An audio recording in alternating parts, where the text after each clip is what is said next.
Ang mabuting balita ng Panginoon, ayon kay San Lucas.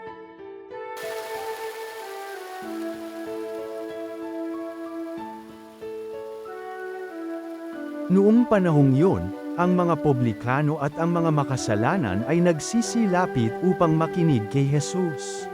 Nagbulong-bulongan ang mga Parisiyo at ang mga eskriba. Ang sabi nila, ang taong ito'y nakikisalamuha sa mga makasalanan at nakikisalo sa kanila. Kaya't sinabi sa kanila ni Jesus ang talinghagang ito. Isang tao ang may 2 anak na lalaki.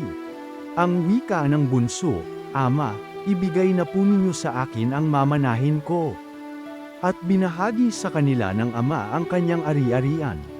Pagkalipas ng ilang araw, ipinagbili ng bunso ang kanyang ari-arian at nagtungo sa malayang lupain, taglay ang buo niyang kayamanan, at do'y nilustay na lahat sa diwastong pamumuhay. Nang malustay na niya ang kanyang kayamanan, nagkaroon ng matinding tagutom sa lupain yaon, at nagdalita siya. Kaya't namasukan siya sa isang mamamayan ng lupain yaon. Siya'y pinapunta nito sa bukid upang mag-alaga ng baboy. Ibig sana niyang punan ang kanyang pagkain kahit ng mga bungang kahoy na ipinakakain sa mga baboy ngunit walang magbigay sa kanya. Nang mapag-isip-isip niya ang kanyang ginawa, nasabi niya sa sarili, ang mga alila ng aking ama ay may sapat na pagkain, at lumalabis pa, samantalang ako'y namamatay ng gutom dito. Babalik ako sa kanya, at sasabihin ko, Ama, nagkasala po ako sa Diyos at sa inyo. Hindi na po ako karapat dapat na tawagin ninyong anak, ibilang na lamang ninyo akong isa sa inyong mga alila. At tumindig siya at pumaroon sa kanyang ama. Malayo pa'y natanawon na siya ng ama at ito'y labis na nahabag sa kanya, kaya't patakbo siyang sinalubong, niyakap, at hinagkan. Sinabi ng anak, Ama, nagkasala po ako sa Diyos at sa inyo.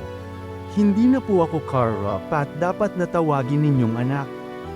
Ngunit tinawag ng ama ang kanyang mga alila, madali, dalhin ninyo rito ang pinakamahusay na damit at isuot sa kanya. Suutan siya ng singsing at panyapak. Kunin ang tinatabang guya at patayin, kumain tayo at magsaya. Sapagkat namatay na ang anak kong ito, ngunit muling nabuhay, nawala, ngunit nasumpungan. At sila'y nagsaya. Nasa bukid noon ang anak na panganay. Umuwi siya, at nang malapit na sa bahay ay narinig niya ang tugtugan at sayawan. Tinawag niya ang isa sa mga alila at tinanong, Bakit? May ano sa atin? Dumating po ang inyong kapatid, tugon ng alila. Ipinapatay ng inyong ama ang tinatabang guya, sapagkat nagbalik siyang buhay at walang sakit. Nagalit ang panganay at ayaw itong pumasok sa bahay. Kaya't lumabas ang kanyang ama at anamo-amo siya. Ngunit sinabi nito, pinaglingkuran ko po kayo sa loob ng maraming taon, at kailan may hindi ko kayo sinuway. Ngunit ni minsay hindi ninyo ako binigyan ng kahit isang bisirong kambing para magkatuwaan kami ng aking mga kaibigan.